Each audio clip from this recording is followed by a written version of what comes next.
The Flash is coming at us next week, but it seems like just about everybody has already seen the film. Whether it was early screenings, super early screenings, or however they handled it, everybody seems to have seen it. So here is my honest review of The Flash and what is the swan song to the Snyderverse. And of course, this will have absolutely no spoilers.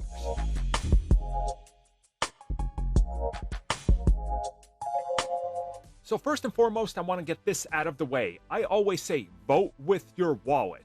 And if you are not comfortable enough with the very public outlashes and things that have been very prominent in the news in relation to Ezra Miller, I understand that you do not want to support this movie, and that is fine.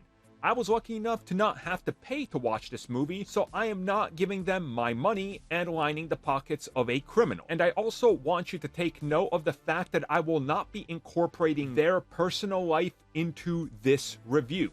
This will strictly be a review of the film based on its own merits and not what the actor has done.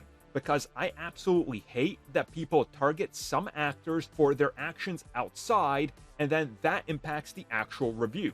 We saw this with tons of recent releases, whether it was Ms. Marvel or Captain Marvel, or even on the entire side of Hollywood. When a celebrity does something, people will skew the review in favor of how they feel towards the actor. I do not want to do that, and I promise you I'm not going to do that with this review. So with that out of the way, and almost 2 minutes into this video without talking about the quality of the film, I just want you to know the film is being reviewed on its own merits and what it does. So let's get the actual basics out of the way, because it is pretty basic. The film is very much a loose adaptation of Flashpoint, for better or for worse. And I say that because Flashpoint was built on entering a severely different version of the DC universe after Barry ruined a bunch of things. Let's just put it that way. And the results were absolutely catastrophic and completely flipped the DC universe upside down. You get only a little taste of that in here, but a lot of it, in my opinion, was handled in a very safe and unfortunate way. Now, that's not to say everything is going to waste. There are a couple of great cameos here, even if some of them look very bizarre and clearly like they're deep faking and using CG. It almost takes you out of it, but they are so brief that honestly, I think people will enjoy them. Now, let's get back to the bigger Flashpoint effect here. So the story goes that Barry Allen decides to tell his partners, aka the members of the Justice League, that they could get in this, that he can change the past, and he does exactly that. The ramifications are severe, and also what's severe is the fact that you can telegraph who the villain is pretty much from the get-go. And they do a pretty terrible job of hiding it, in my opinion. What they don't do a terrible job of doing is setting up the time travel and the MacGuffin responsible for it, which I honestly thought was really great and innovative, but again, I don't want to spoil it here. You can really tell that Andy Muschietti is a fan of time travel science fiction, and it comes through in spades in this film. So once all the multiverse shenanigans are done, we are then introduced to the main cast. Ezra Miller plays two versions of Barry Allen. Both are absolutely delightful in every scene they are acting in. You can tell that Miller put a lot of effort and energy into both roles, and they really show their acting chops in this.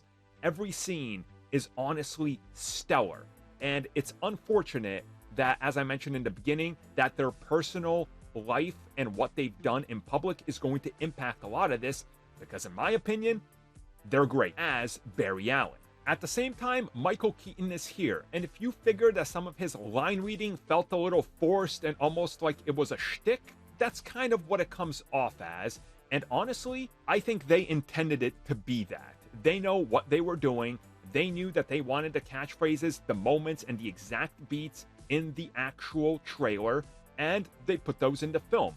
On top of this, there is a lot of lip service to the bigger Burtonverse, what's happened, what happened in the time between entries, Michael Keaton's age, and all that. It's all in here, and if you're a fan of the Tim Burton stuff, you're gonna like the little nods and teases of what was happening and what's transpired. Now let's get to what I honestly thought was gonna be my favorite part of the film, and that's Supergirl. And while she is great in the scenes she's in, honestly, she fell very flat for me, and I feel really really bummed about this. And it's not the actress's performance, because I thought she was absolutely stellar, but she is almost just a glorified cameo and a plot device that they needed in this because Henry Cavill wasn't available. And that's sort of what it comes off like in this actual movie. I kept waiting for that one moment that was going to make me jump out of my seat and cheer, because here's the Supergirl I've always wanted to see. Unfortunately, we don't get too much of that, and another unfortunate is the fact that it's all bogged down in so much rubbery looking CG that honestly ended up taking me away out of many moments.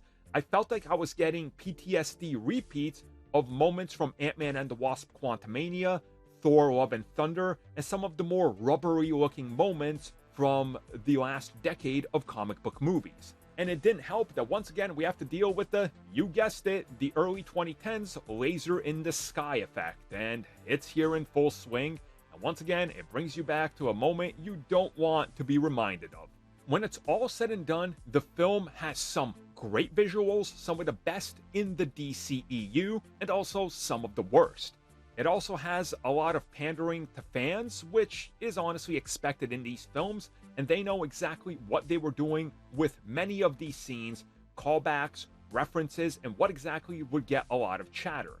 Unfortunately, a lot of this clashes with what the film is trying to do, which is tell a heartfelt story about sacrifice, about Flash's struggle and a sense to belong in a world. And some of these moments almost come off like Barry Allen almost doesn't care that history, as he knows, has been rewritten, and some lives are clearly gonna be a lot worse than what they were off as before. By the time the film was over, I felt like I saw a swan song and a great send-off to the Snyderverse, for better or for worse.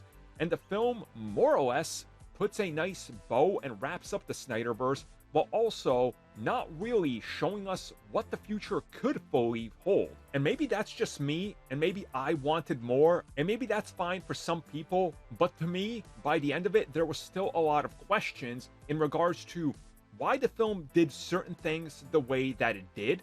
There was many questions that I wanted answered that I hope will be answered in the future, but who knows at this point. And I walked away feeling like I was satisfied, but not in the way that I thought I was going to be satisfied. And once again, I would have to go into hardcore spoiler territory to explain why. But this, along with a handful of other films in the last 2 years, lands in that territory where the more I start thinking about it, the more I find some problems with it. And it's not up there with the likes of recent films like Guardians Volume 3, Across the Spider-Verse, and the stellar and absolutely critically acclaimed, and rightfully so deserving of all the praise, The Batman. It's nowhere near either of those three, and for me lands right alongside the likes of Thor: Love and Thunder and The Eternals, a film I watched, but not a film I'm sure I want to watch again.